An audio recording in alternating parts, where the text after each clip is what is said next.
anak yang usia bawah 2 tahun tak boleh bagi ubat. Saya dah guna minyak ni lebih 8 tahun.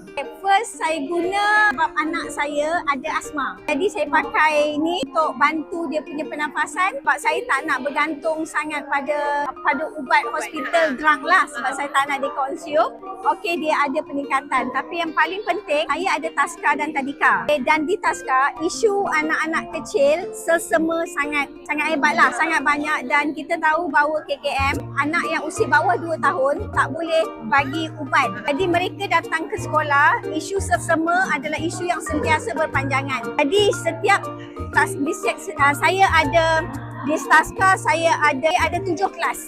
Okay, setiap satu kelas ada 1 botol untuk cikgu gunakan pada anak-anak yang ada isu selsema dan memang alhamdulillah kalau kata mujarab, memang betul mujarab, alhamdulillah.